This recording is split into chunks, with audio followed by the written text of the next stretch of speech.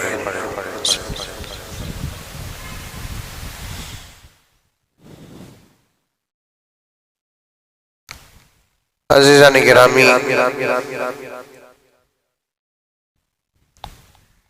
कई जमात से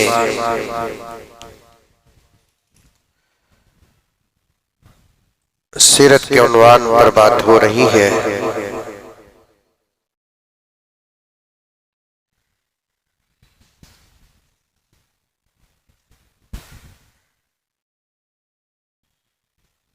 पहली बात,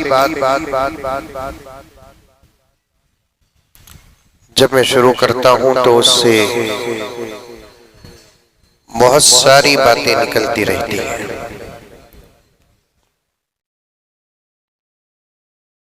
ये सीरत की बरकत है।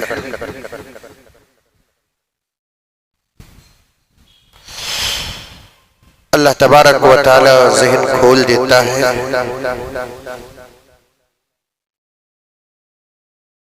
सीरत के साथ साथ हालात की भी बातें हमारे सामने आ जाती हैं।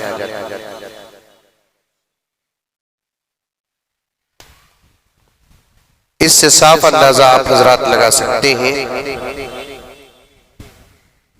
सीरत का उन्वान कितना गहरा और कितना वसी और कितना अरीज है।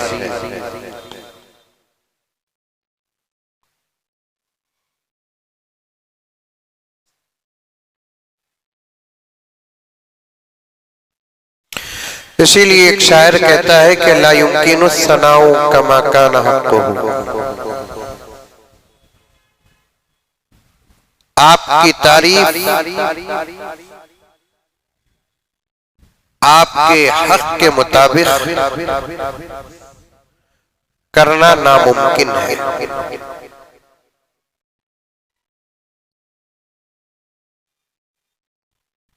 सिर्फ इतना कहकर आदमी अपनी मोहब्बत का हक अदा कर सकता है कि बादस खुदा बुजुर्ग तुई किस्सा मुख्तसर, अल्लाह के बाद इस पूरी कायनात में किसी का मकाम और मर्तबा है तो वो प्यारे आका हजरत मोहम्मद मुस्तफ़ा सल्लल्लाहु अलैहि वसल्लम का है।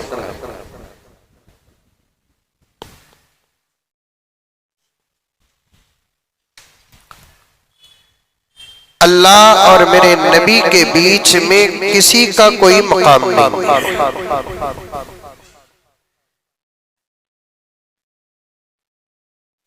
ये बात तो तय है। तमाम मकामात जाकर मेरे आका के सामने रुक जाते हैं और मेरे आका का मकाम तमाम मकामात में आला व औला हो जाता है। और आका के मकाम के बाद अगर किसी का मकाम है आगे ऊपर आला तो वो अल्लाह तबारक व तआला का है कि अल्लाह और हुजूर पाक सल्लल्लाहु अलैहि वसल्लम के बीच में किसी का मकाम नहीं है।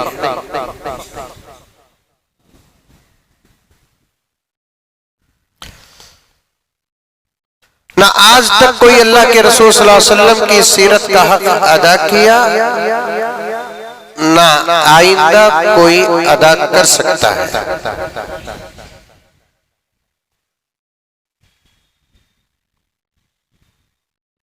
कई साल पहले एक वाकया बयान किया था।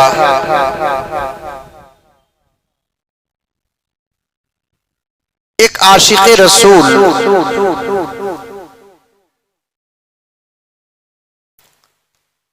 आलिमे दीन बहरुल उलूम का मतलब क्या है कि उलूम का समंदर।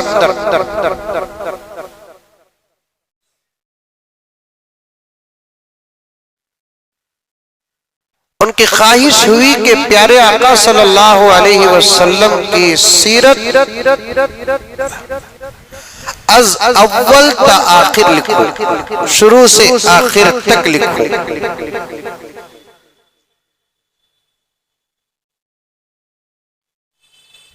चूंकि वो आबादी में थे, बीवी बच्चों के बीच थे, रिश्तेदारों के बीच थे,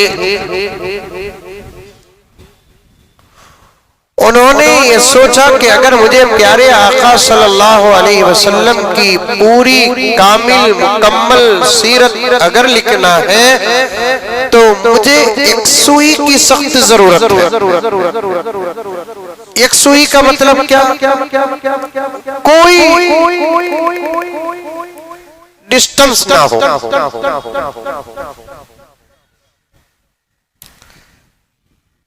बिल्कुल सलेट जगह, कोई आकर इनको इनके काम में रुकावट न डाले।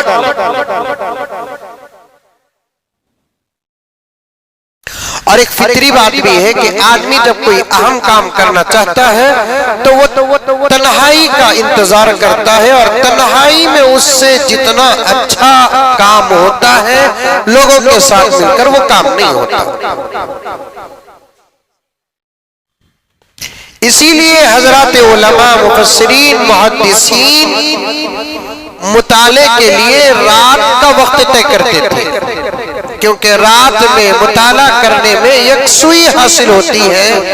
खुद अपने घर के जिम्मेदारियां और अपने घर के रिश्तेदार सबके सब सो जाते हैं, तन्हाई में बड़े ही खुलूस के साथ, तवज्जुह के साथ मुताला करने का मौका मिलता है। हमारे अकाबिर का यही तरीका रहा है।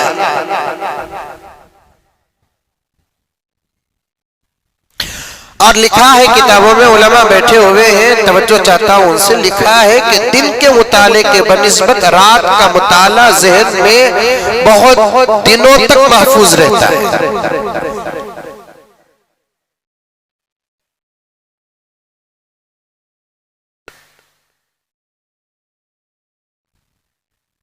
रात में जब मुताला करते हैं तो बहुत दिनों तक वो मुताला महफूज रहता है ज़हन में, क्योंकि एकदम तन्हाई यकसुई के साथ उसका मुताला होता है।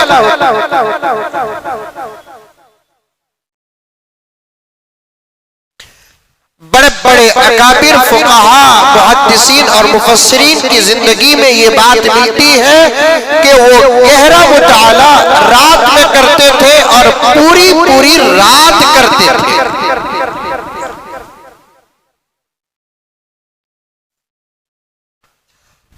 इशा के बाद किताब खोलते, फजर तक मुताले में रहते। एक शौक था एक जमाने में दीनी किताबों के पढ़ने का, उलमा में भी शौक था, अवाम में भी शौक था दीनी किताबों के पढ़ने का। घरों के अंदर दीनी किताबें रखते थे।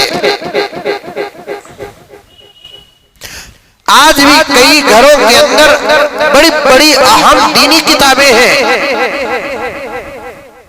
किसकी किताबें? उनके दादा की किताबें, उनके नाना की किताबें। मुझे एक साहब 2 किताबें लाकर दिए, मेरे घर में मौजूद है कि हजरत एक कोसी जुबान समझ में नहीं आ रही है हजरत, आप पढ़ सकते हैं तो पढ़ो हजरत। ये बड़ी बड़ी किताब, इतनी मोटी मोटी मोटी मोटी मोटी मोटी हमारे घर में जमाने से है हजरत, अब तक खोले भी नहीं। आखिर क्या किताब बोलकर खोलेंगे, बोलकर खोले तो समझ में भी नहीं आ रहा हजरत, ये उर्दू भी नहीं है। आपको अगर काम में आती बोले तो आप ले लियो हजरत ये किताब, ये बड़ी सही। पुराने जमाने में किताबों की साइज बड़ी होती थी, बड़े बड़ी इतनी बड़ी बड़ी किताबें होती थी। तो हजरत ये किताब अगर आपको होना है तो ले लियो हजरत। तो मैं बोला देव भी किताब। देते ही बाद में पूछा किसकी किताबें? हजरत ये हमारे नाना की किताबें हजरत, ये नाना पढ़ते थे। कहते हमारे अम्मी बोले। अच्छा। मैं बोला तुम्हारा नाना आलिम था? नहीं हजरत आलिम नहीं, लोहे के कारोबारी थे। बाद में जब मैं किताब खोल कर देखा तो वो किताब फारसी के अशआर की थी, अल्लामा रूमी रहमतुल्लाह अलैह की मसनवी शरीफ थी।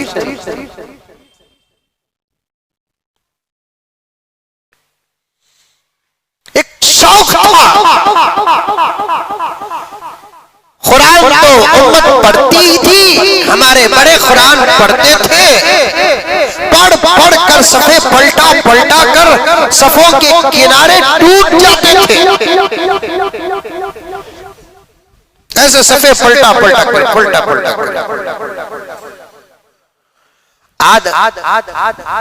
बाबा के हल्दी में जो कुरान को जिस कड़क अंदाज से रखा है, बराबर पोतरा उठा को देखा तो भी एक सफ़ा पलट को नहीं है, इतनी अमानत से रखा है।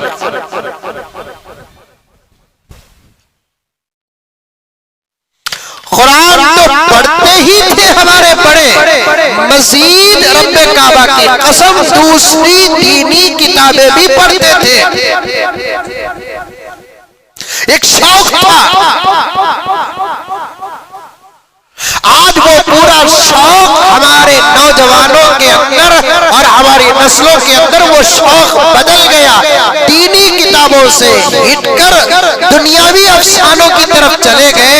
आज भी मैं आपके जागने का सबूत देता हूँ कि आज हमारा माशरा पूरी पूरी रात जागता है, बड़ों की तरह जागता है। लेकिन फर्क क्या है कि वो जागकर दीन हासिल करते थे, हम जागकर दीन बर्बाद करते हैं। वो जागते थे तो उनका ईमान मजबूत होता था, हम जाग रहे हैं हमारा ईमान गारत हो रहा है। वो जागते थे उनकी हया कामिल और मजबूत होती थी, हम जाग रहे हैं हमारी हया गारत हो रही है।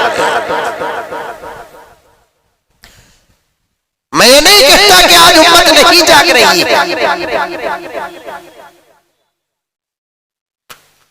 आज हमारी नई नस्लें जाग रही है, नौजवान तबका जाग रहा है, नौजवान लड़के जाग रहे हैं, नौजवान लड़कियां जाग रहे हैं।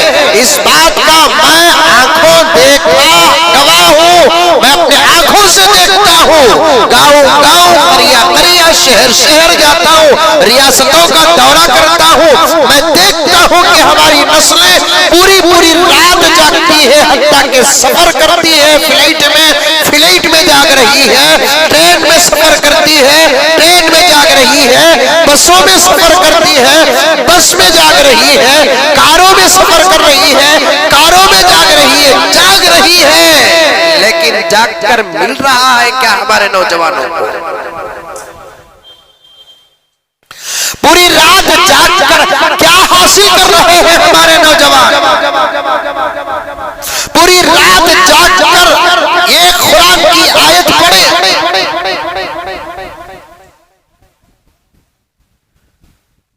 अम्मा आयशा रज़ी अल्लाह ताला अन्हा की सीरत में आता है, पूरी रात जागती थी, कुरान पाक पढ़ती थी। हदीस में आता है एक मर्तबा कुरान पढ़ते पढ़ते इस आयत पर पहुंची, यौम ला यनफउ मालु वला बनून इल्ला मन अतल्लाह बिक़ल्बिन सलीम। क़यामत का दिन ऐसा दिन होगा, ला यनफउ मालु वला बनून, किसी को न किसी का माल काम आएगा, किसी को न किसी की औलाद काम आएगी, इल्ला मन अतल्लाह बिक़ल्बिन सलीम, जिसके दिल साफ और पाक होते हैं वही लोग कामयाब होंगे।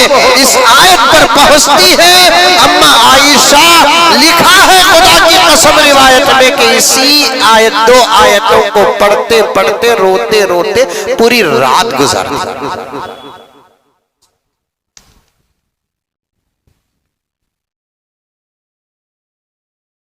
हजारों वाक़ियात हैं मेरे दोस्तों।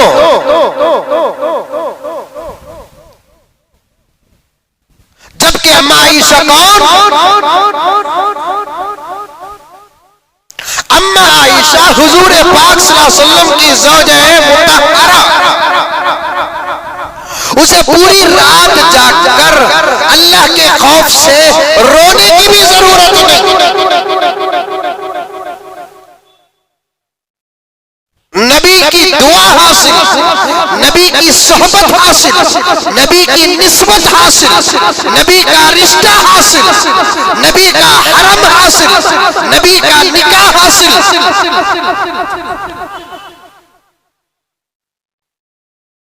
अगर पूरी रात ना जागे, अम्मा आयशा की मग़फ़िरत यकीनी, रात में कुरान न पढ़े, अम्मा आयशा की मग़फ़िरत यकीनी। नबी के हरम में है ना, नबी की बीवी अहले बैत, क़यामत तक उम्मत जब नबी पर दरूद पढ़ेगी, नबी की बीवियों पर उस दरूद का अजर मिलता रहेगा। वो आला आली मोहम्मद, आले मोहम्मद से कौन मुराद? शिया कहते हैं हजरत फातिमा, हजरत अली, हजरत हसन, हजरत हुसैन, यही आले रसूल में दाखिल है। नहीं, आले रसूल में सबसे पहले हुजूर की बीवियां दाखिल।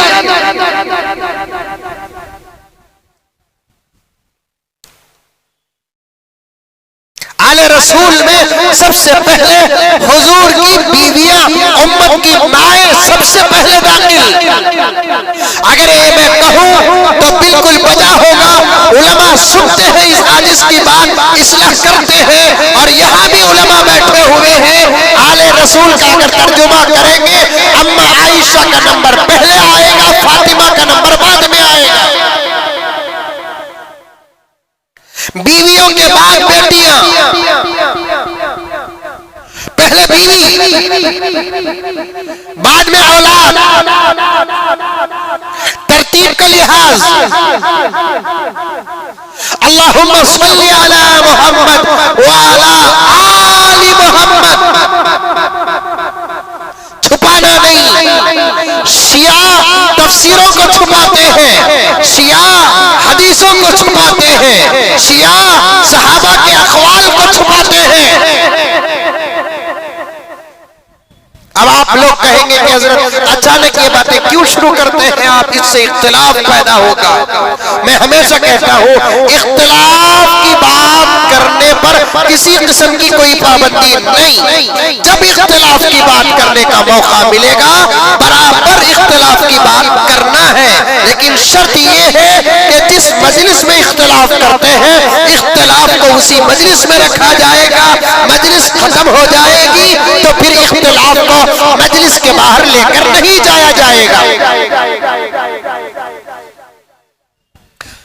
लोग कहते हैं कि इख्तिलाफ की बात न करो, इत्तिहाद की बात करो। आज उम्मत को इत्तिहाद की जरूरत है, इत्तिफाक की जरूरत है आज उम्मत को।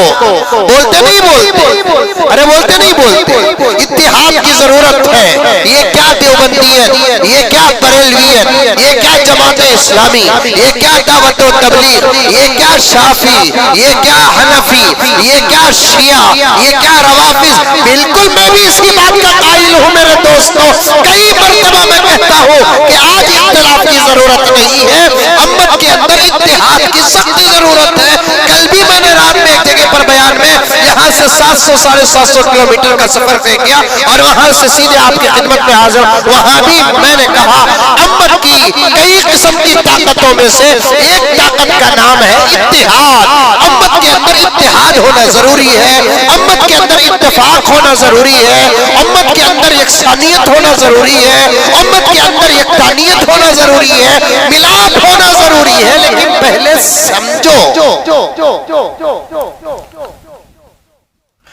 जब सिर्फ ला इलाहा इल्लल्लाह मुहम्मदुर रसूलुल्लाह की बात आ जाएगी तो उस सूरत में उम्मत के अंदर रहने वाले जितने मसलक हैं सब मुत्तफिक हो जाते हैं।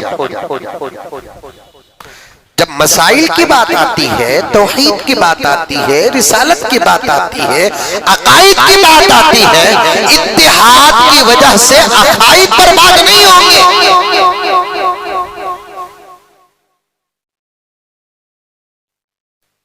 सिर्फ इत्तिहाद से उम्मत की नजात नहीं, अकाईद की दुरुस्तगी पर उम्मत की नजात है। ये ज़हन में रखो। मैं बाहर हमारा इख्तिलाफ पेश नहीं करता, लेकिन अंदर तो करने की इजाजत है। सब मुसलमान मुत्तहिद हो जाए, लेकिन मुसलमान ईमान और इस्लाम में रहकर शिर्क करेगा, इत्तिहाद की वजह से खुदा माफ कर देंगे।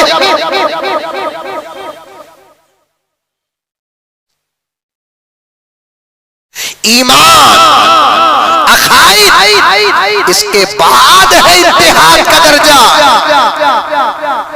ईमान मजबूत ना हो, इत्तिहाद लेकर क्या करेंगे? अकीदे सही ना हो, इत्तिहाद लेकर क्या करेंगे? मसाइल सही ना हो, इत्तिहाद लेकर क्या करेंगे? आप तहकीक कर ले, कुरान खोलकर, हदीस खोलकर, मसाइल खोल कर देख ले। इत्तिहाद से भी आगे का दर्जा है अकाईद का।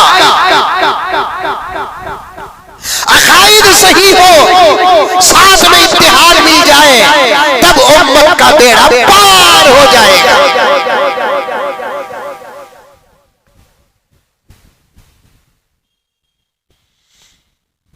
आज उम्मत शिर्क में मुब्तला है, कौन रोकेगा? आज उम्मत बिदअत में मुब्तला है, कौन रोकेगा? शिर्क से बचाने के लिए जाए तो फिर आवाजें निकलती है। इख्तिलाफ की जरूरत नहीं, इत्तिहाद की जरूरत है।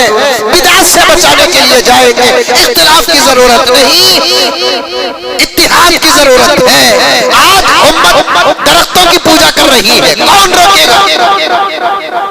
आज उम्मत कलमा पढ़कर पत्थरों की पूजा कर रही है, कौन रोकेगा? आज उम्मत कलमा पढ़कर चरागों पर ईमान लेकर आई है, कौन रोकेगा? आज उम्मत कलमा पढ़कर डोरियों पे ईमान लेकर आई है, कौन रोकेगा? आज उम्मत कलमा पढ़ती है, बुत परस्ती तो गैर करते हैं, मजार परस्ती मुसलमान करते हैं, कौन रोकेगा? इत्तिहाद के नाम पर ये तमाम शिर्क को देखकर बर्दाश्त कर लेने का नाम इस्लाम नहीं है। इत्तिहाद की जरूरत मक्के को भी थी, इत्तिहाद की जरूरत मक्के मुकर्रमा को थी। पैगाम इत्तिहाद लेकर मुशरिकीन हुजूर के पास आए थे। तवज्जो चाहता हूं, सुनो गौर से। पैगाम इत्तिहाद, इत्तिहाद का पैगाम लेकर हुजूर के पास मुशरिकीन आए थे, काफिरीन आए थे। मोहम्मद एक काम करेंगे, क्या करेंगे? ये हमारा और तुम्हारा झगड़ा खत्म। पैगंबर खुश हो गए। कैसे खत्म? एक काम करो मोहम्मद, उनके अल्फाज नकल कर रहा हूं, वरना हम गुलामों को हमारे आका का नाम इस तरीके से लेने की इजाजत नहीं। उन्होंने जिस अंदाज से पुकारा है वो अंदाज आपके सामने नकल कर रहा हूं। मुशरिकीन आकर पैगंबर के सामने बैठ कर कहने लगे कि मोहम्मद हमारा तुम्हारा झगड़ा खत्म, कब तक लड़ते रहेंगे? हम तुम्हारे खानदान के हैं, तुम हमारे खानदान के हो। एक काम करेंगे मोहम्मद, आका ने फरमाया सल्लल्लाहु अलैहि वसल्लम, बताओ क्या करें? आका खुश हो गए, शायद खुदा हिदायत का फैसला कर दिया, अब ये कलमा पढ़ने के लिए आए हैं।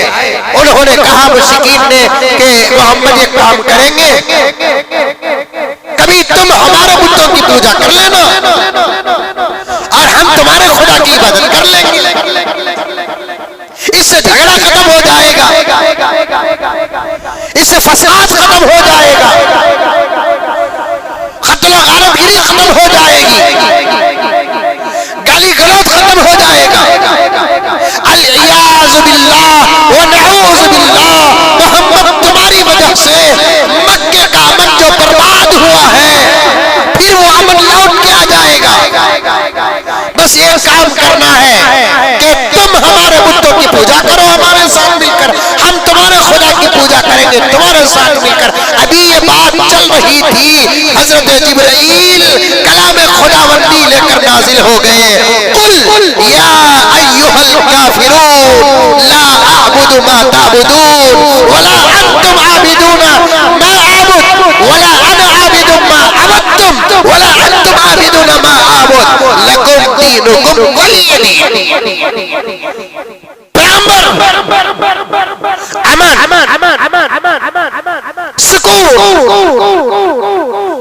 रिश्तेदारी, खराबतदारी, ये तमाम चीजों का दर्जा ईमान के बाद है। एक अमन की हिफाजत की वजह से, एक अमन के लिए ऐ पैगंबर आप शिर्क नहीं कर सकते। अल्लाह अकबर। पैगंबर शिर्क खत्म करने के लिए आए, जिसके सदक़े में अल्लाह ने कायनात बनाया और अल्लाह को सबसे ज्यादा सारी कायनात में जानने व पहचानने वाला मेरा नबी, मारिफत खुदावंदी का समंदर मेरे नबी को हासिल, सोच भी नहीं सकते कि मेरा नबी शिर्क करेगा। अल-इयाज़ु बिल्लाह, सोच नहीं सकते मेरा नबी शिर्क करेगा। और मेरे नबी के बाद अंबिया शिर्क करेंगे, सोच नहीं सकते, क्योंकि अंबिया मुकम्मल मासूम होते हैं, उनसे शिर्क और कुफ्र तो दूर की बात, गुनाह कबीरा भी नहीं होता। अहले सुन्नत वल जमात का इस कबीरा से गुनाह सगीरा भी नहीं होता। बोलो सुभान अल्लाह। बोलो जोश भी खत्म होगा तुम लोगों का। कौन से तुम भी बड़े मुफ्ती साहब जुम्मा माफ कर दो, खुश हो जाएंगे तुम लगा, वो पोजीशन पर ले लगाएंगे जुम्मे को।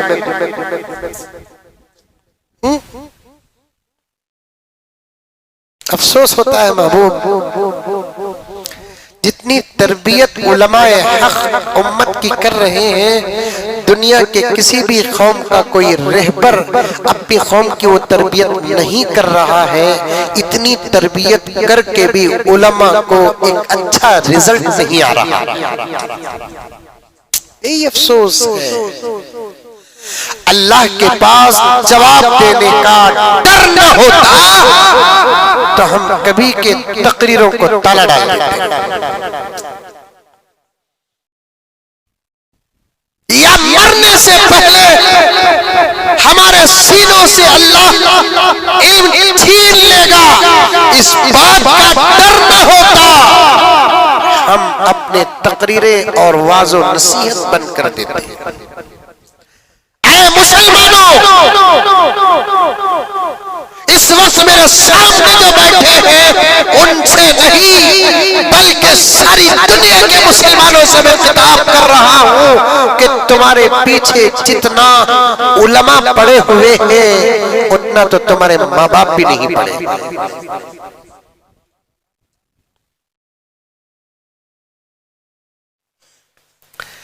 तुम्हें जगाने के लिए जो मेहनतें उलमा कर रहे हैं, खुदा की कसम, किसी कोमा के मरीज को होश में लाने के लिए एक डॉक्टर पैसे लेकर भी वो मेहनत नहीं कर रहा है जो मेहनत के इस वक्त तुमको जगाने के लिए उलमा कर रही है, लेकिन रिजल्ट नहीं आ रहा। मायूसी कुफ्र है, इसलिए मायूसी के करीब जाकर भी खुदा की उम्मीद का दामन पकड़कर फिर वापस आ जाते हैं।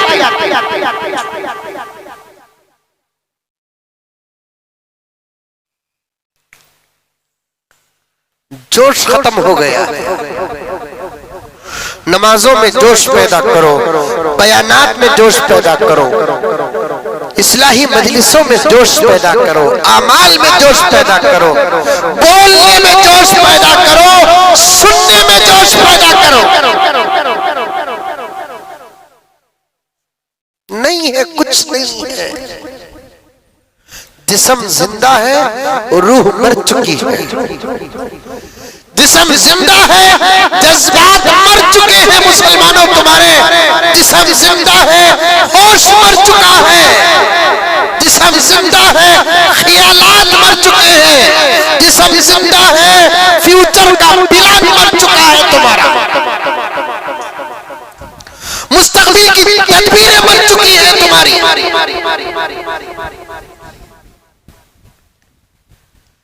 एक आदमी की ताकत होती है, उस ताकत के अंदर या उस ताकत तक ही काम कर सकता है, उससे बाहर नहीं कर सकता।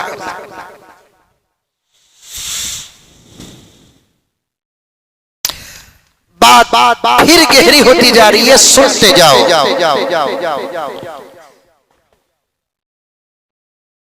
एक आदमी की एक ताकत 100 किलो उठाने की एक आदमी को ताकत है, या 90 किलो उठाने की ताकत है, और जर्रा जोर लगाकर उन्हें कितने किलो उठा सकता है? 100 किलो, 110, 105 किलो एक ताकत है।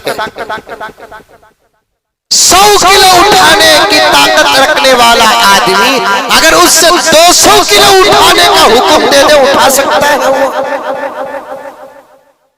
हाँ, एक आदमी वो है जो 200 किलो भी उठा सकता है।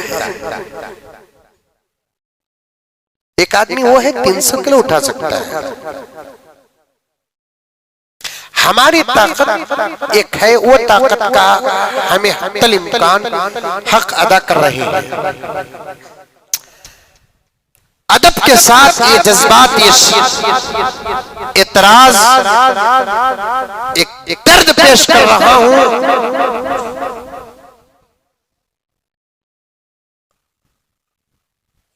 एक महीने से नबी की शान में गुस्ताखी हो रही है और गुस्ताख को सिक्योरिटी देकर रखा गया है और पूरे हिंदुस्तान में उसकी किताबें फ्री तकसीम हो रही है।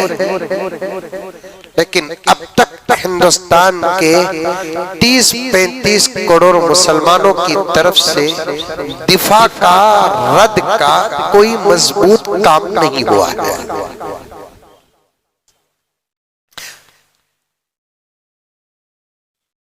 कोई मजबूत काम नहीं।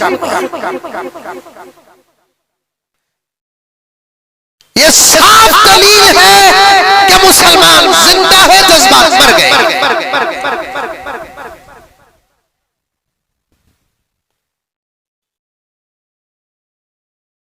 और 10-12 साल पहले या 5-6 साल पहले जो जज्बा था वो जज्बा भी अब नहीं है। कमलेश तिवारी जब नबी के शान पर गुस्ताखी करता है उस वक्त मुल्क जो जोश दिखाया, अगर वो जोश आज मुसलमान दिखाता तो वसीम कम से कम जेल खाने में होता। नहीं, रोज अखबार देख रहा हूं मैं, रोज मैं क्लिप्स देख रहा हूं, कुछ मेरे साथी उलमा से पूछ रहा हूं किसी बड़े मौलाना का कोई पैगाम इस गुस्ताख के मुताल्लिक आया? नहीं।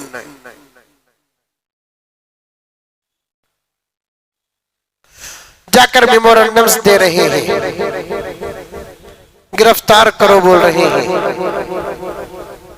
और इतने यकीन के साथ मेमोरेंडम देखकर हम लोग फोटो पकड़ रहे हैं गोया के हमारा हुक्म जाएगा, मोदी जी जरूर बिलफौर कबूल करके उसे गिरफ्तार करेंगे।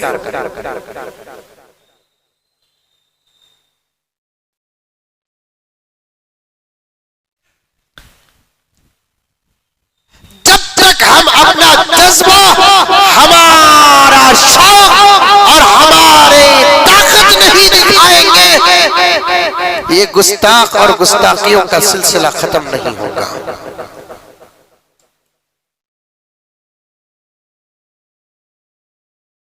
अभी यूपी के अंदर एक सिख भाई ने एक अजीब और गरीब बात की। पूरी तकरीर में मुझे एतराज है लेकिन एक जुमले पर मुझे शर्मिंदगी है।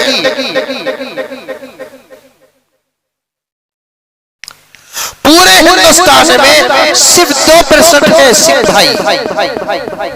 कितने परसेंट? वो बार बार मुसलमानों के मंच में खड़कर, स्टेज में खड़कर मुसलमानों से बात करते हुए कह रहा है कि हम 2% हैं। है किसी को हिम्मत हमारे खिलाफ जुबान खोलने की?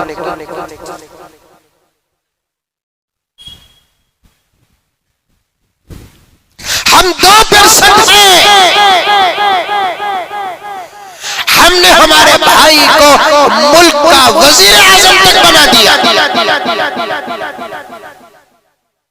और बहुत कुछ कहा। और हमारे मुल्क में अल्हम्दुलिल्लाह हम लोग कितने % है वो भी मालूम नहीं हमारे नौजवानों को। इंडिया भी न्यूजीलैंड के टेस्ट में इंडिया का क्या स्कोर पूछो, फौरन बोलेंगे सब। कितने % है हम? 20%, बल्कि उससे ज्यादा। आज मुल्क के दुश्मन, अमन के दुश्मन, प्यार के दुश्मन, इत्तेफाक के दुश्मन, इत्तेहाद के दुश्मन इस मुल्क के मुसलमानों को 24 घंटे 30 दिन 12 महीने पूरा साल परेशान कर रहे हैं। हमारी तरफ से कोई मजबूत दिफा नहीं हो रहा है। ये इस बात की दलील है कि मुसलमान, अब तक तो मैं कह रहा था कि सो गया है, लेकिन आज पहली मर्तबा कह रहा हूं कि मुसलमान अपने जज्बात के एतबार से मर गया।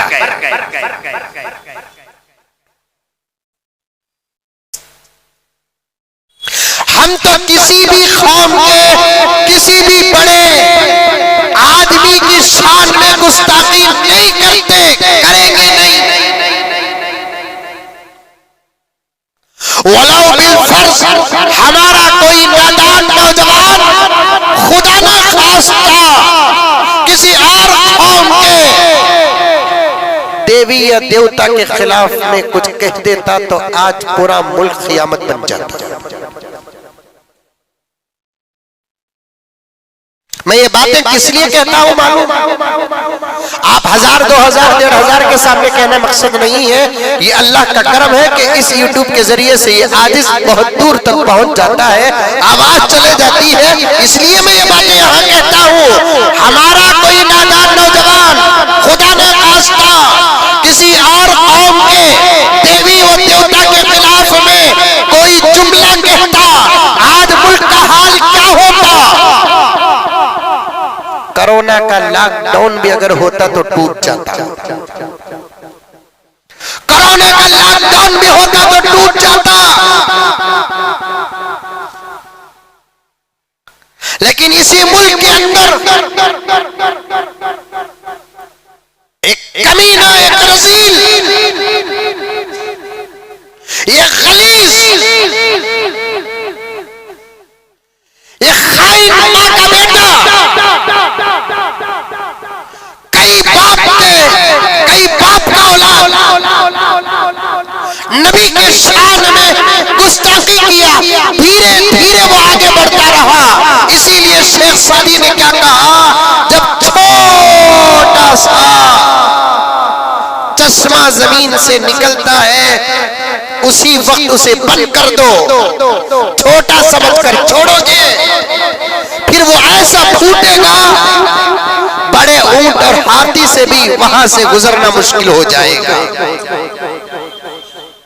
जब इसने कुरान की 26 आयतों के खिलाफ आवाज उठाई, उसी वक्त अगर मुल्क का मुसलमान, मुल्क की तहरीकें, इस्लामी तहरीकें, मुसलमानों की तंजीमें, जमीयत ठोस कदम उठाती, मुस्लिम पर्सनल लॉ बोर्ड ठोस कदम उठाता, मिली काउंसिल ठोस कदम उठाती, केएफडी या पॉपुलर फ्रंट ऑफ इंडिया ठोस कदम उठाता, केरला की तहरीकें ठोस कदम उठाती, या एमआईएम ठोस कदम उठाता, आज उस कमीने को नबी के शान में गुस्ताखी करते हुए वो गलीज किताब लिखने की नौबत न आए।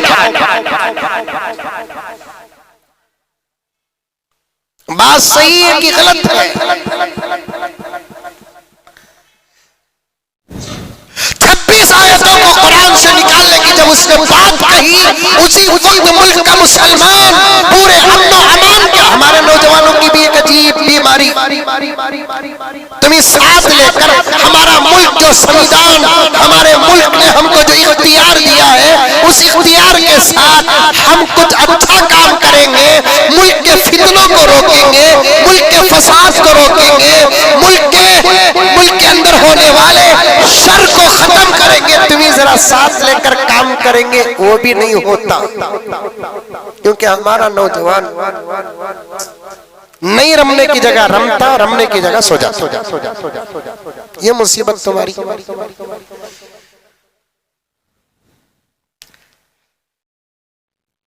परसों ही मैं तमिलनाडु के दौरे से आया, 5 दिन तमिलनाडु में रहा मैं।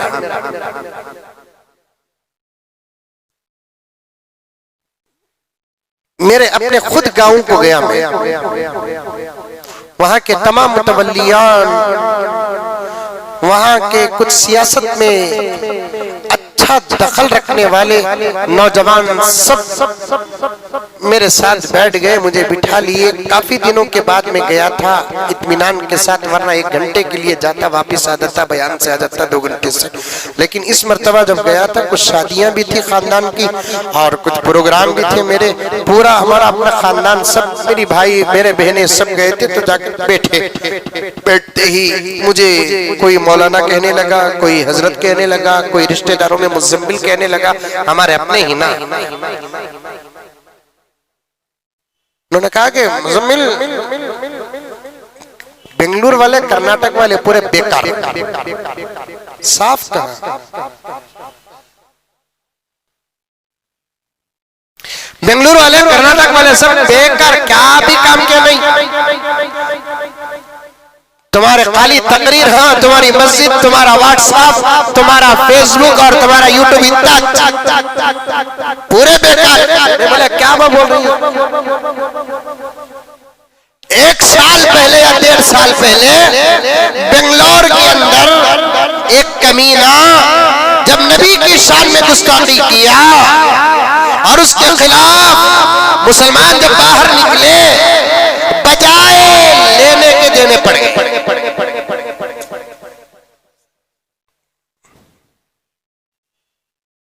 हमें पूरा देख रहे थे, बजाय लेने के देने पड़ गए।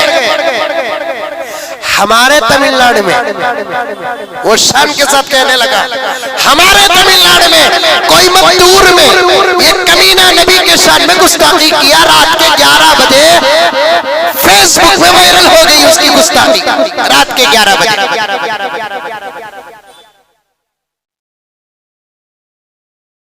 बता रहे थे वो, जाकर तहकीक करो, गलत रहा तो आप जो सजा देंगे कबूल। रात के 11 बजे कमीना कोई मजदूर, जानते नहीं जानते, अमेरिका में है नहीं, हाँ वो भी नहीं मालूम, तमिलनाडु में है कोई मजदूर, सेलम के रास्ते से सीधा जाएंगे, वहां किसी कमीने ने, रजील ने कमजर्फ नबी के शान में गुस्ताखी किया। रात के 11 बजे, कितने बजे? रात के 11 बजे। 12 बजे के अंदर पूरे तमिलनाडु में बात फैल गई। 12 बजे तकरीबन रात के तमाम मुसलमानों को ये मैसेज पहुंच गया, अमन के साथ एहतिजाज करते हुए रास्ता रोको। महबूब बता रहे थे, मैं शर्मिंदा हो रहा था। 12 बजे छोटा गांव हो के बड़ा गांव पूरे अमन अमान के साथ अपने कायद की बात सुनकर, अपने रहबर की बात सुनकर, अपने लीडर की बात सुनकर, और उन लीडर और रहबर ने कहा तुम्हारा सिर्फ एहतिजाज हुकूमत से होगा और हुकूमत से मुतालबा होगा उस कमजोर को गिरफ्तार करने का, और एहतिजाज की इजाजत हमारा मुल्क और मुल्क का संविधान देता है। तुम किसी और को कोई तकलीफ नहीं दोगे, कोई तुमको मारेगा तो मार खा लोगे, तुम गाली देगा तो गाली सुन लोगे, बस उसकी गिरफ्तारी का मुद्दा लेकर रास्तों में बैठ जाओ। पूरा तमिलनाडु हुसूर से लेकर कन्याकुमारी तक, इधर मद्रास, पूरा तमिलनाडु रात के 12 बजे एक मैसेज देखकर रास्ता रोको तहरीक में बैठ गया, और हुकूमत भी साथ दी। पुलिस वाले आकर कहने लगे कि उठ जाओ, नहीं, पुलिस से भी उन्होंने मोहब्बत से बात किया, नहीं हम नहीं उठेंगे, अगर चलाना है तो इन गाड़ियों को चलाओ, हमारे ऊपर से गाड़ियां जाने की तो हम इजाजत देंगे, लेकिन हम अपने एहतिजाज से नहीं उठेंगे जब तक कि उस कमीने को गिरफ्तार न किया जाए। यहाँ तक के चीफ मिनिस्टर तक बात पहुंची। 12 बजे रात को बैठे, 3 बजे गिरफ्तार हुआ, 3:15 बजे उड़ गए। इसे बोलते एहतिजाज। हमारा बेंगलुरु का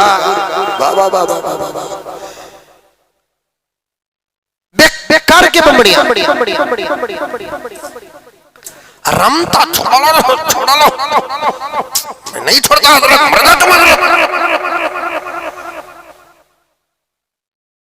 कुत्ते को मारने की हिम्मत नहीं, रम रहा। हालत ऐसी, नबी के शान में गुस्ताखी किया, आज फिर रहा है। हुकूमत सिक्योरिटी दे रखी है, किताबें डिस्ट्रीब्यूटर हो रहे हैं, किताबों की इजरा के जलसे हो रहे हैं। मुल्क के दुश्मन, मुल्क के अमन के दुश्मन, मुल्क के प्यार के दुश्मन, मुल्क के इत्तेहाद के दुश्मन, मुल्क के इत्तेफाक के दुश्मन बराबर उसका साथ दे रहे हैं, और मुल्क के मुसलमान, मुल्क के उलमा, सफ़े अव्वल के उलमा, तहरीकें, तंजीमें, इदारे सब खामोश बैठे हैं। मुझे माफ फरमा दे, मुझे माफ फरमा दे। तुम्हारे हमारे बड़ों से कहना चाहता हूं कि तुम्हारी जूतियां नहीं, मेरे सर का इमामा है। आज नबी की अजमत पर आंच आई है। अगर मुल्क का मुसलमान उसे ऐसे ही छोड़ रखा, उसकी गिरफ्तारी के लिए कुछ न किया, याद रखो हशर के मैदान में नहीं, मरने के बाद खबरों में नबी का चेहरा दिखाकर पूछा जाएगा, माला तक़ूल फी हाज़ा रजुल। ये सादत खबर में भी नसीब नहीं होगी, ये सादत खबर में भी नसीब नहीं होगी। जागो मुसलमानों, जागो, जज्बे पैदा करो, जोश पैदा करो, हौसले पैदा करो। जहां कुछ कहना है वहां कहो, जहां खामोश रहना है वहां खामोश रहो। वहां से बात चले गई। मुझे आपके सामने बातों को बताना था। नबी के शान में गुस्ताखी किसी सूरत में काबिल कबूल नहीं। साफ तौर पर लिखा है, माँ बाप के शान में गुस्ताखी करने वाला माफी मांगता है, माँ बाप भी माफ कर देते हैं, अल्लाह भी माफ कर देता है। उस्ताद के शान में गुस्ताखी करने वाला माफी मांगता है, उस्ताद माफ कर देते हैं, अल्लाह भी माफ कर देता है। शेख के शान में गुस्ताखी करने वाला माफी मांगता है, शेख भी माफ कर देते हैं, अल्लाह भी माफ कर देता है। वली के शान में गुस्ताखी करने वाला माफी मांगता है, वली भी माफ कर देता है, अल्लाह भी माफ कर देता है। लेकिन हजरत अंबिया का मकाम, हजरत अंबिया की अजमत कोई मामूली अजमत नहीं है। और अंबिया में मेरे आका का मकाम और मेरे आका की अजमत कोई मामूली अजमत नहीं है। साफ तौर पर खुदा वहदहू ला शरीक की कसम किताबों में लिखा हुआ है कि अंबिया की शान में अगर कोई गुस्ताखी करता है, आज वसीम करोड़ों मरतबा मुसलमानों से माफी चाहे, करोड़ों मरतबा नबी से माफी चाहे, उसका हशर क्या है? मैं कुछ बातें बता देता हूँ, कान खोल कर सुन ले। नबी की अजमत मामूली अजमत नहीं, अंबिया की अजमत कोई मामूली अजमत नहीं है। अंबिया की शान में यहाँ तक किताबों में लिखा है कि अगर कोई बंदा अल्लाह की शान में गुस्ताखी करता है, कोई बंदा अल्लाह की शान में गुस्ताखी करता है, अगर वो माफी मांगता है कि अल्लाह माफ कर दे, गफलत और गुमराही में मैंने तेरे शान में गुस्ताखी कर दी, मुझे माफ कर दे, तू मेरा अल्लाह है, मैं तेरा बंदा हूँ, तू माफ नहीं करेगा तो फिर कौन माफ करेगा? तो अल्लाह उस बंदे को भी माफ कर देते हैं जो खुद उसकी जात में गुस्ताखी किया। लेकिन कुर्बान जाओ अजमत अंबिया पर, कुर्बान जाओ अजमत रसूल पर, कुर्बान जाओ अजमत मोहम्मद मुस्तफा सल्लल्लाहु अलैहि वसल्लम पर। एक मर्तबा खुदा ना खास्ता कोई अल्लाह का बंदा हुजूर पाक सल्लल्लाहु अलैहि वसल्लम के शान में गुस्ताखी करता है, फिर उसके बाद वो माफी मांगता है, तो तमाम फुक़हा का इस बात पर इत्तेफाक है कि बस उसके लिए हिदायत का ताला बंद हो गया। अब वो माफी मांगता है, हुजूर की रूह मुबारक माफ कर दे तो माफ कर दे, लेकिन अल्लाह माफ नहीं करता, अल्लाह माफ नहीं करता। देखिए अज़मत अंबिया, अज़मत मुस्तफा सल्लल्लाहु अलैहि वसल्लम। और मैं एक हफ्ते से मुताले में लगा हुआ हूँ, मेरे पास वक्त नहीं है। इंशाअल्लाह ताला सुम्मा इंशाअल्लाह मैं इन बातों को वक्तन फवक्तन आपके सामने अर्ज करता रहूंगा। आदमी सोता है तो उसका कंट्रोल उसके हाथ से चला जाता है, एक दीवाना होता है उसका कंट्रोल उसके हाथ से चला जाता है। शराब पीता है, उसका कंट्रोल उसके हाथ से चला जाता है। गुस्सा करता है, उसका कंट्रोल उसके हाथ से चला जाता है। ये चार मौके ऐसे होते हैं कि इंसान जब इन चार मौकों में मुब्तला होता है, खुद का कंट्रोल खुद के हाथ से चला जाता है। समझ में आ रही है बात? अरे आ रही है, नहीं आ रही है? खुद का कंट्रोल खुद के हाथ से चला जाता है। एक सोने की हालत में, दूसरा पागल होने की हालत में, तीसरा शराब पीने की हालत में, चौथा गुस्से की हालत में। आदमी खुद अपना कंट्रोल खो देता है। लेकिन इन चारों को दो में डिवाइड करो। सोने का और दीवाना होने का हुक्म अलग, गुस्से का और नशे का हुक्म अलग। अरे महबूब समझ में ऐसा घूर रही, 2 साल समझाया तो भी समझेंगे नहीं दिखता तुम्हें। जरा समझे सका भी एक्टिंग करो। 4 मौके हैं बाबा। एक सोने का नाम, दूसरा जुनून, तीसरा नशा, चौथा गज़ब व गुस्सा।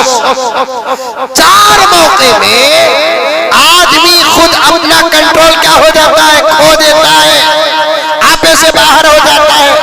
नींद में उसका कोई कंट्रोल चलता नहीं। समझ में आई बात है? जुनून में उसका कंट्रोल चलता नहीं, उन्हें अजीब और गरीब दुनिया में रहता है। नशे में उसका कंट्रोल चलता नहीं, और गज़ब गुस्से में उसका कंट्रोल चलता है। इन 4 मौकों को 2 में डिवाइड करो। फुक़हा की बात कह रहा हूँ। नींद और जुनून एक अलग हिस्सा, ये अलग चीज। नशा और गुस्सा एक अलग चीज। फुक़हा ने फरमाया, नींद की हालत में, ख्वाब में अगर कोई अपनी बीवी को तलाक देता है, तलाक वाक़ई नहीं है, क्योंकि अपने अंदर कंट्रोल नहीं है ना उसका। हालांकि ख्वाब में जोरू से लड़े से कभी देखते नहीं देखते क्या? दिन भर की लड़ाई का असर ख्वाब में पड़ता। समझ में बात? दिन में अगर जोर नहीं दिखाया तो भी ख्वाब में तो देख तुझे इसकी बहुत क्या जी क्या जी क्या जी, डर जाता। क्या तुम्हें सुने कि तुम्हें ख्वाब में देखा? छोड़ो, सो जाओ। वहां कॉम्प्रोमाइज करके सो जाता, काम बाढ़ जाती की बात बोल कर। ख्वाब में लड़ते लड़ते बीवी को कहने लगा,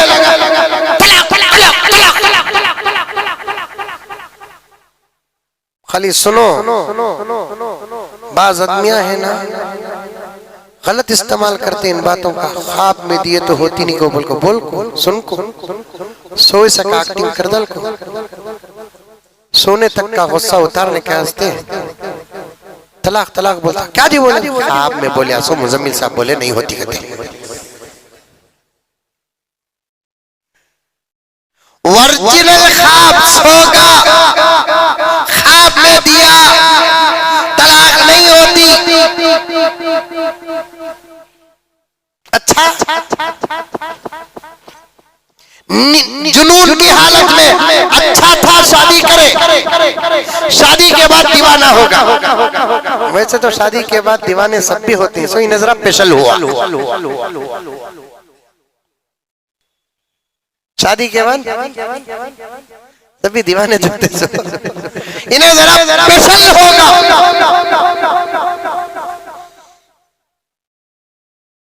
दीवानगी ऐसी चढ़ गई कि एक हकीम हाजिर सच्चा डॉक्टर, पक्का डॉक्टर, उसके दीवाना होने की सर्टिफिकेट दे दिया।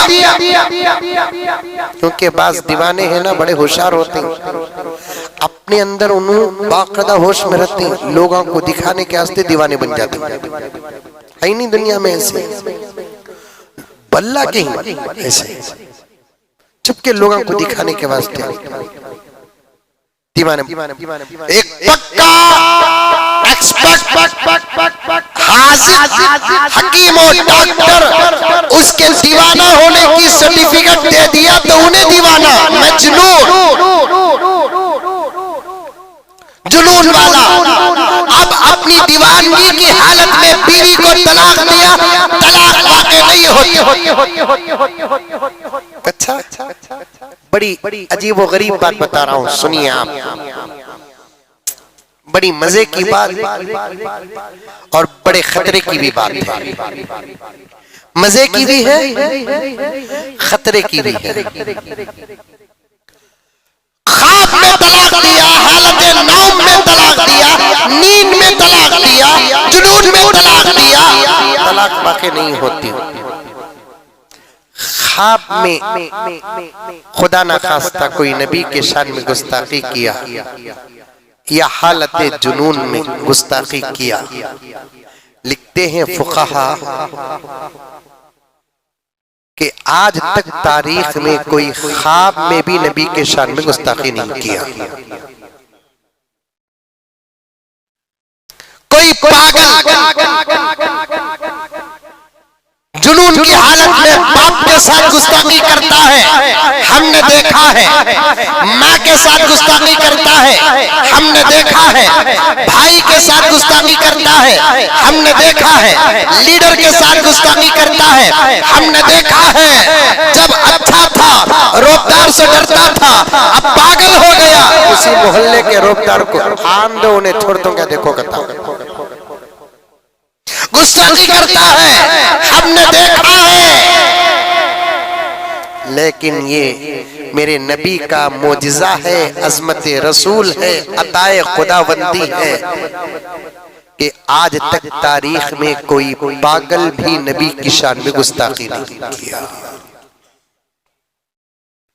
एक मर्तबा मदीनतुल मुनव्वरा में हाजिरी का शरफ मिला। एक फैमिली, उनकी गुफ्तगू से मुझे उस वक्त पता चला कि ये हैदराबाद की है, क्योंकि हैदराबाद की बातचीत बड़ी आसानी से पहचानी जाती है। मैं तब हैदराबाद वगैरह गया नहीं था, अब तो इतनी मर्तबा जा रहा हूं कि घर में डाउट हो रहा है।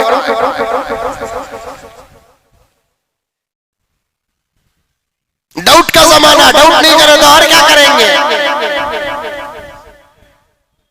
कभी कभार तो तसल्ली के वास्ते व्हाट्सएप में कहां खड़ा हूं पकड़ को फोटो भेजना पड़ रहा है। आपको नहीं मालूम, किसी का शक दूर करना भी इबादत में दाखिल है। कांजी ही बोलकर बीवी पूछी तो साफ साफ बोलना, मार्केट में हूं, बिजनेस में हूं। पूछने जितने को मैं कहा हूं, बोल को मेरे पर डाउट कर रही हो तू। बीवी का शौहर पर डाउट करना भी कभी कभार, माना ये बयान औरत भी सुनते ही कहाँ बिगड़ जाते हैं। कभी कभार शौहर पर बीवी का डाउट करना भी ये मोहब्बत में दाखिल है। किसमें की तो मेरा शौहर मेरा रहना, किसका भी नहीं होना, इसे मोहब्बत बोलते, नफरत बोलते। अरे बोलो रे बा, कहीं तुम्हें, मैं शिवाजी नगर में हूँ, कहाँ बैठी, महबूब के ऑफिस, किसकी भी आवाज आनी है, रखे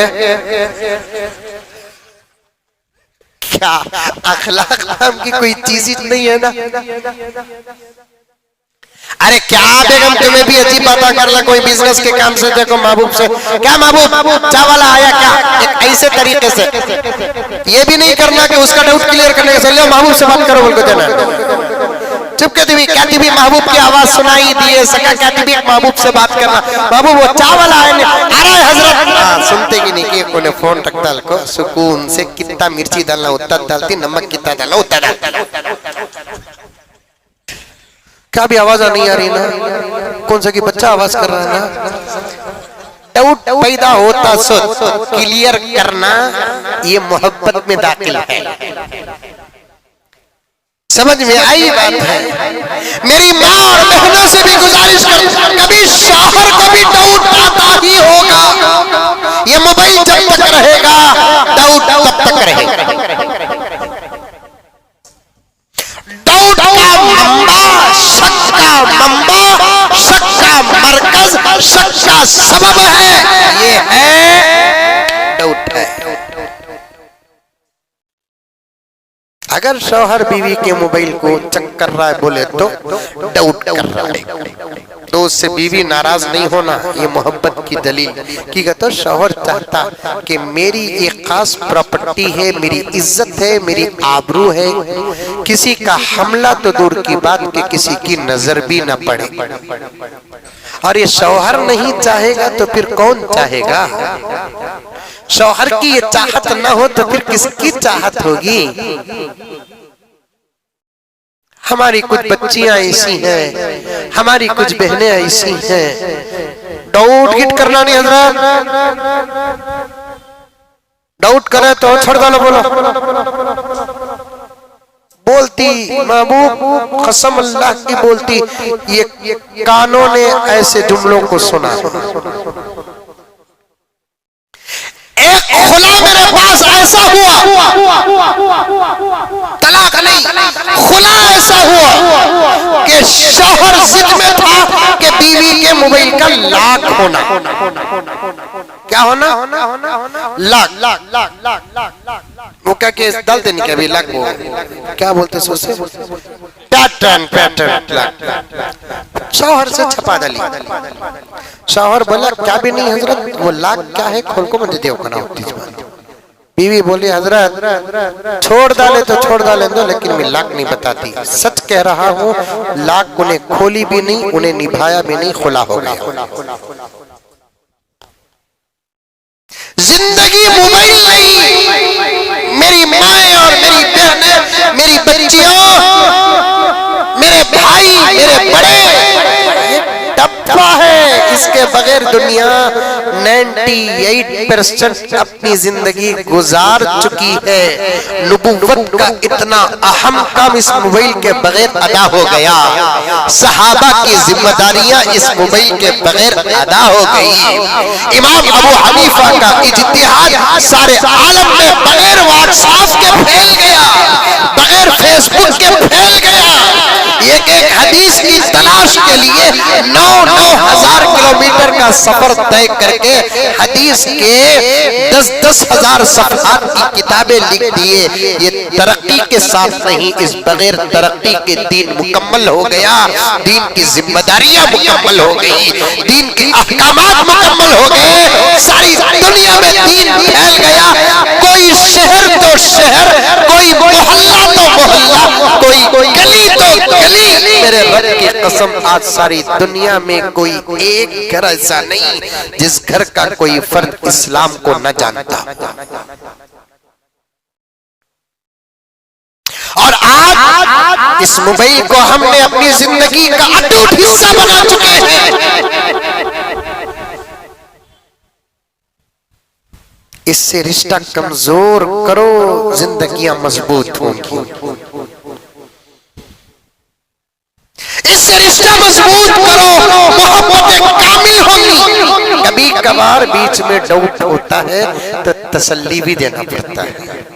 अब ये बात क्यों आ गई कि हैदराबाद, उस वक्त जब मैं मदीने मुनव्वरा हज को गया था तो मदीने मुनव्वरा में हाजिरी दी। हैदराबाद की जो लैंग्वेज होती है ना, बड़ी अजीबो गरीब।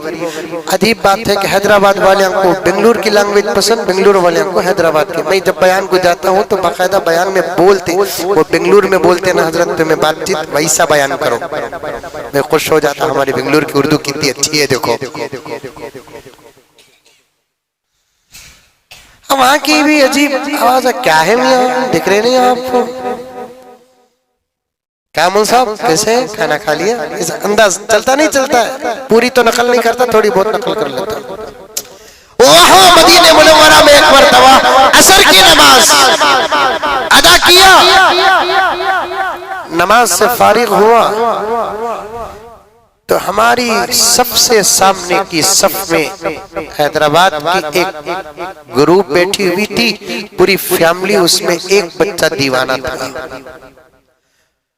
हमने देखा नहीं कि वो नमाज पढ़ा कि नहीं पढ़ा, लेकिन वहां के इमाम साहब नमाज से फारिग होकर जो सलाम फेरते नहीं, नमाज से बाहर निकलने का जो सलाम होता नहीं, पूरा कायदा खत्म होकर अस्सलामु अलैकुम व रहमतुल्लाह, अस्सलामु अलैकुम व रहमतुल्लाह बोलते नहीं, बोलते हैं। जैसे ही इमाम साहब सलाम फेरे लाखों का मजमा बैठा हुआ है।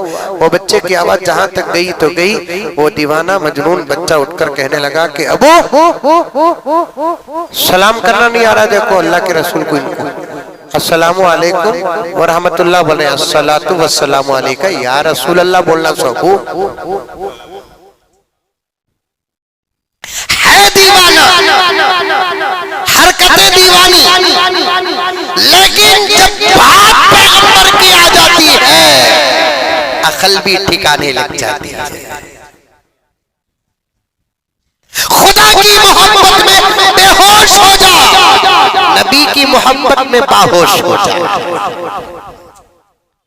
यहां हद पार करके मोहब्बत करो नबी के लिए, लेकिन अपने औकात में रहकर मोहब्बत करो। खुदा की मोहब्बत में दीवाना हो सकता है, लेकिन नबी की मोहब्बत में दीवाना नहीं। नबी की मोहब्बत में बाहोश होना पड़ेगा। इसीलिए लिखा है किताब में, आज तक किसी ने ख्वाब में नबी के शान में गुस्ताखी नहीं की। आज तक कोई दीवाना, पागल और मजनू, अकल से आरी, अकल से माऊस, नबी के शान में गुस्ताखी नहीं किया। लेकिन ये दो ही ना, नशे में उसके हाथ में भी उसका कंट्रोल नहीं होता, गुस्से की हालत में उसके हाथ में भी उसका कंट्रोल नहीं होता। उलमा लिखते हैं कि अगर कोई नशे के हालत में भी गुस्ताखी करता है, वो भी हमेशा के लिए जहन्नमी बन जाता है। अल्लाह मैं नशे में था, मुझे मालूम नहीं, बगैर नशे के गुस्ताखी कर रहा है, नशे के साथ गुस्ताखी कर रहा है। बगैर नशे के गुस्ताखी करने से ज्यादा नशे की हालत में गुस्ताखी करना। कुछ वाकयात तो ऐसे भी दुनिया में गुजरे हैं, नशे में भी जब बात पैगंबर की आती है तो लोग शिमाली हिंदुस्तान, अब जो है पाकिस्तान, पहले हिंदुस्तान में दाखिल था, वहां के एक मशहूर शायर अख्तर शेरवानी, बड़े शराबी थे लेकिन शायर थे। कुछ शायर शराबी थे लेकिन शायर थे, गालिब भी जबरदस्त मास्टर लेकिन शायर। और आज भी दुनिया में कई कव्वाल ऐसे हैं, चढ़ाए तक बैठते सो, बल्कि चढ़ाले को बैठते। दरगाहों में कव्वाली होती है, कभी मैं कहा था, आइंदा कभी कहूंगा, फिर से मुझे मुनकरात पर बात करना पड़ेगा। यहीं से बात गई है, इंशाल्लाह फिर करूंगा। औलिया अल्लाह के मज़ारात की जो बेहुरमती हो रही है, इससे तो उलमा इकराम को आवाज उठाना पड़ेगा। अल्लाह हिफाजत फरमाए। औलिया अल्लाह के मज़ारात पर कव्वाली जब होती है ना, कई कव्वाल शराब पीकर कव्वाली में बैठते हैं, मेरे पास प्रूफ भी मौजूद है। ये क्या मोहब्बत है औलिया से। अख्तर शेरवानी जबरदस्त मास्टर, अपने दोस्त अहबाब गैर मुस्लिम ईसाई वगैरह के साथ मिलकर शराब पीते थे। एक मर्तबा अख्तर जबरदस्त नशे में थे, एक ईसाई ने इनके नशे का फायदा हासिल करते हुए इनके ईमान पर हमला करना चाहा। पूछा तरतीब से, अख्तर, अल्लामा इकबाल के बारे में तुम्हारा क्या क्या ख्याल है। अल्लामा इकबाल तो अल्लामा थे, उलमा के महबूब नजर थे, जिनके एक एक शेर पर आज भी उलमा 4-4 घंटे का बयान करते हैं।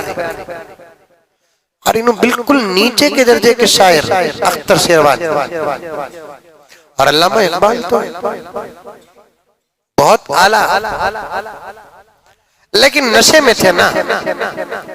अख्तर अल्लामा इकबाल के बारे में, अल्लामा इकबाल को तो शायर मैं बनाया, चढ़ा है जबरदस्त।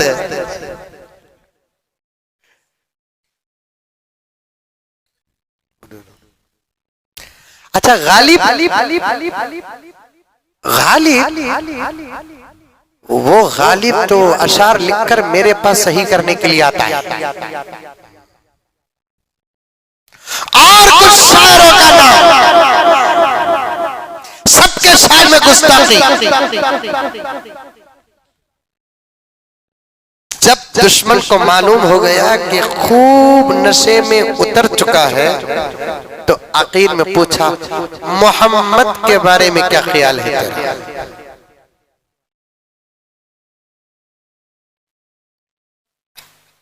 फौरन अंदर सीधे बैठ गए, हाथ में चाकू कसा, दुश्मन के सीने पे रख दिए। कमीने रजील मेरे नशे का गलत फायदा लेता है, मोहम्मद का गुलाम नशा तो नहीं करता, मुझ जैसा कोई कमीना नशे में हो जाता है। अल्लामा इकबाल का नाम आता है तो नशे में होता है, गालिब का नाम आता है तो नशे में आता है, लेकिन जिसका नाम तू लिया है ना, उसका नाम मोहम्मद का गुलाम, सुनता है तो उसका पूरा नशा उतर जाता है। नशा उतर जाता है। नशे की हालत में भी अगर कोई नबी के शान में गुस्ताखी करता है तो फिर उसकी गुस्ताखी मोतबर साफ उलमाए किराम ने लिखा हुआ है, लिखे हैं कि उसकी तौबा कबूल नहीं होती, उसे दुनिया में कत्ल करना वाजिब है, कत्ल करना वाजिब है। वो काफिर, वसीम रज़वी काफिर, अब वो कह रहा है कि मैं मर गया तो मुझे जला दो, फिर देखा जाएगा कि कौन सा हिंदुस्तान का कब्रिस्तान है जो तुझे जगा देगा। तुझे मरने से पहले ही पता चल गया है कि तू आग ही के हवाले होने वाला है, जिसके हवाले तू होने वाला है वही बात तेरे जुबान से निकलेगी।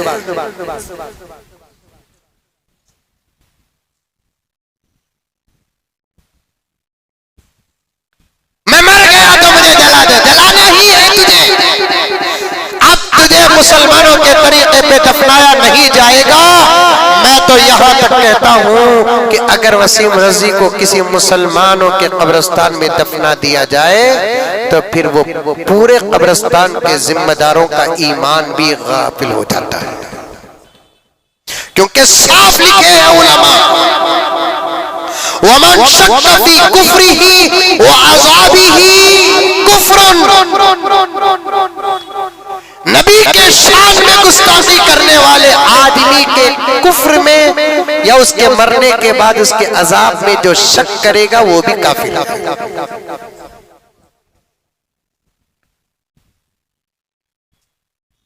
नबी के शान में गुस्ताखी करने वाले आदमी के कुफ्र में जो शक करेगा और उसके अजाब में जो शक करेगा वो भी काफिर।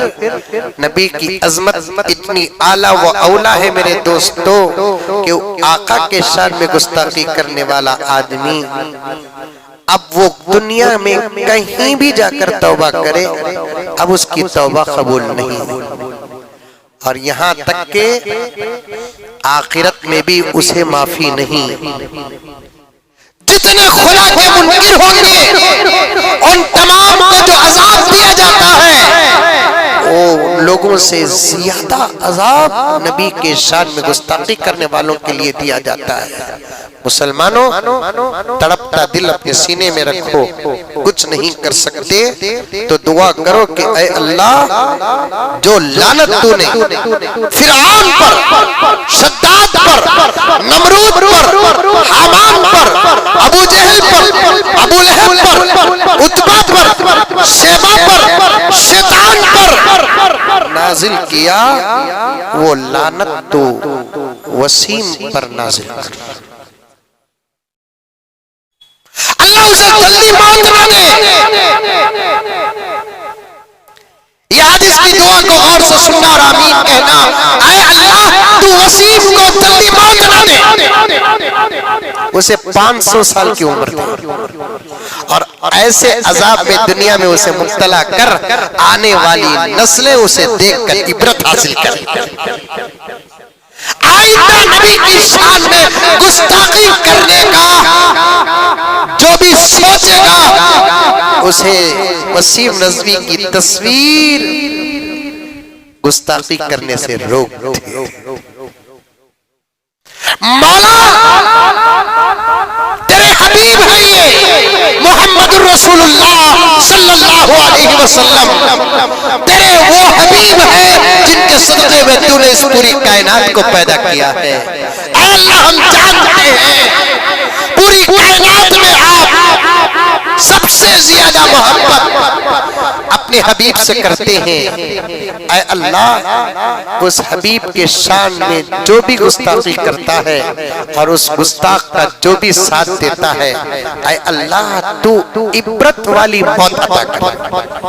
तड़पने वाली, तरसने वाली, दूसरों के कलीजे को पानी करने वाली, निगाहों को चकाचौंध करने वाली मौत दे। ये मैं हमारी ताकत बता रहा हूं मेरे दोस्तों, सिर्फ उसके लिए बद्दुआ करना ही इस वक्त हमारी ताकत है। अगर बड़ों की कुर्सी पे हम होते तो बहुत कुछ करते। मैं कुर्सी का मोहताज नहीं, सजारत का मोहताज नहीं, सेक्रेटरिएट का मोहताज नहीं, लेकिन मैं ये कहने पर मजबूर हूं बड़ों से कि अगर आप कुछ नहीं कर सकते तो अपनी कुर्सियां तो खाली कर सकते हैं। खुदारा कुर्सियां खाली करके उनको बिठा दो जो इन तमाम मौकों का हक अदा कर सकता हो,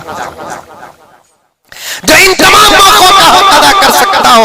बद्दुआ करो मेरे दोस्तों, ऐसे कमीनों को बद्दुआ करो ताकि आका कल क़यामत में पूछे मेरे शान में गुस्ताखी हो रही थी तू क्या कर रहा था। इमाम मालिक से हारून रशीद ने पूछा, खलीफा हारून रशीद आशिक रसूल और इमाम मालिक, अल्लाह अकबर, ऐसा आशिक मदीने मुनव्वरा में पूरी जिंदगी गुजारते हैं लेकिन मदीने में हुदूद हरम, मदीने के इहाते के अंदर अपनी पूरी जिंदगी में कभी पेशाब नहीं किया। मदीने के हद के अंदर कभी पाखाना नहीं किया। एक मर्तबा हज करते हैं फिर हज को नहीं जाते हैं। किसी आशिक ने पूछा, शागिर्द ने पूछा कि हजरत आप हज को क्यों नहीं जाते। हजरत ने फरमाया हज तो फर्ज था वो अदा हो गया, अब मैं हज को जाने से इसलिए डरता हूँ कहीं मदीने से बाहर इस गुलाम को मौत ना आ जाए। मदीने के बाहर जाकर जब पेशाब करते, ये बॉर्डर मदीने का आज भी तय है, पेशाब करते करने का तरीका तक लिखा है किताबों में। ऐसे ऐसे बॉर्डर के अंदर सीना और दोनों हाथ और सर बॉर्डर के अंदर रखते और ये पीछे का हिस्सा जरूरत को अदा करने के लिए पीछे रखते। किसी ने पूछा कि हजरत ये क्या तरीका है जरूरत पूरी करने का। हजरत ने फरमाया इस हाल में अगर मेरी मौत आ गए तब मैं चाहता हूं कि मेरे जिस्म का अक्सर हिस्सा मदीने के अंदर हो, मेरे जिस्म का अक्सर हिस्सा मदीने के अंदर हो। ऐसा आशिक, ऐसा मुहद्दिस, ऐसा फकीह का फतवा सुनो। खलीफा हारून रशीद ने इमाम मालिक से पूछा कोई नबी के शान में गुस्ताखी करता है तो क्या हुक्म है हजरत। हजरत ने फरमाया अमीरुल मोमिनीन हो गए, अब तक अहकामात का पता नहीं है तुम्हें। अफसोस है अमीरुल मोमिनीन, तुम पर अफसोस है, इतना अहम मसला तुम्हें मालूम नहीं। खैर सवाल पूछे हो तो जवाब देता हूं कि उसे कत्ल कर देना चाहिए। अमीरुल मोमिनीन खलीफा हारून रशीद ने पूछा अगर उसे कत्ल करना नामुमकिन हो तो फिर क्या किया जाए। खलीफा हारून रशीद को इमाम मालिक फरमाते हैं तुम्हारे जमाने में कोई गुस्ताख नबी के शान में गुस्ताखी करता है, तुम कत्ल करना तुम्हारे लिए फर्ज है। अगर उसे तुम कत्ल नहीं कर सकते तुम अपने आप को मारकर कत्ल हो जाओ। इसलिए कि इस धरती में या तो नबी का गुस्ताख रहेगा या तो नबी का आशिक रहेगा। दिन हो तो रात नहीं, रात हो तो दिन नहीं, गुस्ताख हो तो आशिक नहीं, आशिक हो तो गुस्ताख नहीं है। इस मुल्क के 35 करोड़ से ज्यादा आशिकीन जिंदा रहकर ये गुस्ताख जिंदा है, तो फिर हमारे लिए अफसोस की बात है। फिर भी हम बद्दुआ करके नबी की मोहब्बत का हक अदा करने की कोशिश करते हैं कि खुदा उसे जलील करे, खुदा उसे रुस्वा करे, उसके चाहने और उसके मानने, उसका साथ देने वालों को खुदा रुस्वा करे, उसका साथ देने वालों को खुदा जलील करे। मोहल्लिक से मोहल्लिक बीमारी, तड़पाने से तड़पाने वाली बीमारी, दर्दनाक बीमारी, जिसकी दुआ, जिसकी दवा दुनिया के अंदर ना हो, खुदा ऐसे खतरनाक बीमारी में मुब्तला करके उसे कई साल तक जिंदा रखे। इन आशिकों की यही बद्दुआ है। बकिया बातें इंशाअल्लाह ताला सुम्मा इंशाअल्लाह आइंदा जुमा आपके सामने इसी तरतीब के साथ अदा करने की कोशिश करूंगा। दुआ कीजिए कि अल्लाह ताला मुझे और आपको सबको अमल करने की तौफीक अता फरमाए।